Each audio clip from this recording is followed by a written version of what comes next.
بسم اللہ الرحمن الرحیم۔ عزیز طلبہ اکرام، آج ہم قواعد النحو کا سبق نمبر 2 پڑھیں گے اور ہماری کتاب کا صفحہ ہے صفحہ نمبر 11 اور آج کے لیسن کا عنوان ہے لفظ اور اس کی اقسام۔ یعنی آج کے سبق میں ہم پڑھیں گے لفظ کی تعریف کیا ہے، اس کی لغوی تعریف کیا ہے اور اس کی اصطلاحی تعریف کیا ہے، اور اس کے ساتھ یہ کہ لفظ کی کتنی قسمیں ہیں۔ لفظ کا لغوی معنی ہے بولنا، پھینکنا، اور اصطلاحی طور پر ہر وہ بات جو انسان کے منہ سے نکلے اسے لفظ کہتے ہیں۔ لفظ کی اقسام، لفظ کی 2 قسمیں ہیں۔ نمبر 1 بامانی اور نمبر 2 بے معنی۔ بامانی جس لفظ کا کوئی معنی و مفہوم ہو، جیسے کتابن، قلم، فرسن،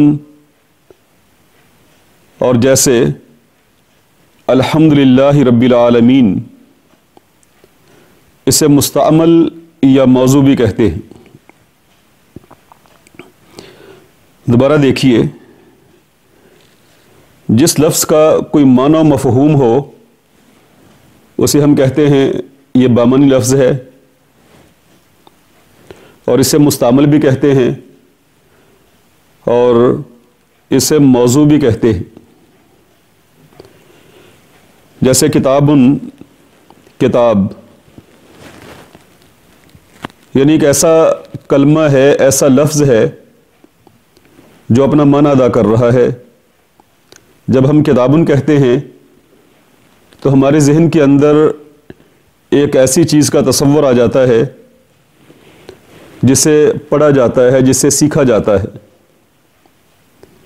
جب ہم قلمن کہتے ہیں ہمارے ذہن میں ایک ایسی چیز کا تصور آتا ہے جس سے لکھا جاتا ہے۔ فرسن گھوڑے کو کہتے ہیں۔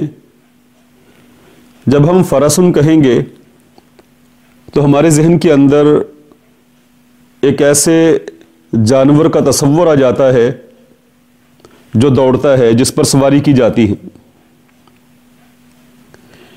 اور اسی طرح یہاں دوسری مثال لکھی ہے الحمدللہ رب العالمین،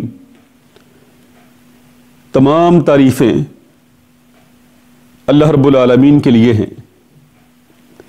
ایک مکمل ایسا جملہ ہے جو اپنا معنی اور مفہوم رکھتا ہے۔ ایسے تمام کلمات کو بامانی لفظ کہا جاتا ہے، اور بامانی لفظ کو مستعمل یا موضوع بھی کہا جاتا ہے۔ مستعمل یعنی ایسا کلمہ ہے جو عموماً استعمال کیا جاتا ہے، لیکن بے معنی کلمہ جو ہے وہ عموماً استعمال نہیں کیا جاتا۔ اس لیے بامانی لفظ کو مستعمل کہا جاتا ہے کہ یہ اکثر طور پہ گفتگو کے اندر استعمال کیا جاتا ہے۔ اور دوسرا ہے بے معنی، جس لفظ کا کوئی معنی و مفہوم نہ ہو، جیسے دیز، یہ زیدن کا مقلوب ہے۔ مقلوب کا مطلب ہے الٹ صورت میں لکھا ہوا، جیسے زیدن، اس کو الٹ کر کے پڑھیں تو ہے دیزن، جس کا کوئی معنی نہیں ہے۔ اسے غیر موضوع یا مہمل بھی کہا جاتا ہے۔ آپ اردو کے اندر اس کی مثال یوں لے لیں، جیسے ہم کہتے ہیں پانی وانی۔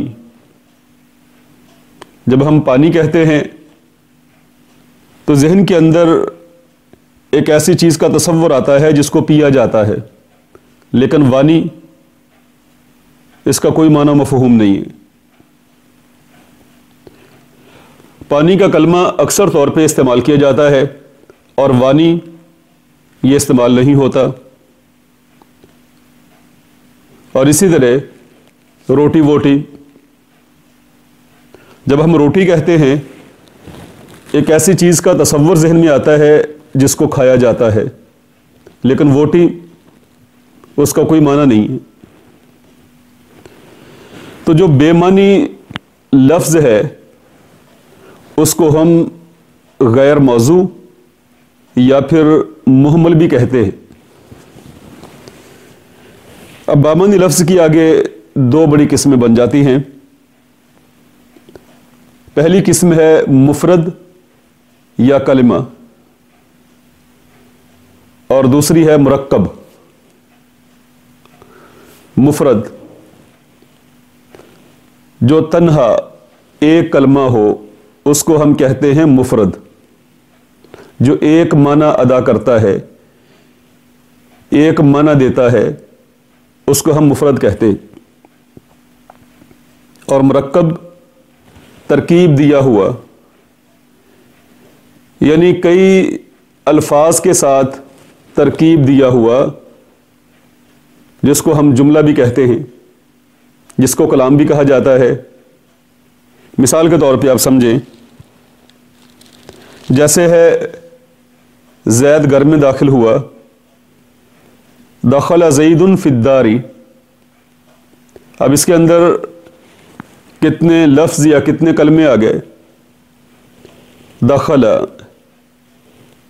اور اس کے بعد زید، اور تیسرا ہے فی، چوتھا ہے الدار۔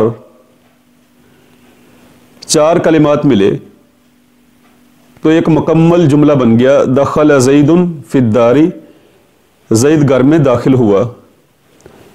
تو اس کو ہم کہیں گے یہ مرکب ہے، یہ ایک مکمل جملہ ہے۔ اب آگے جملہ کے اعتبار سے بڑی تفصیل کے ساتھ اگلا سبق آ رہا ہے، وہاں انشاءاللہ ہم پڑھیں گے۔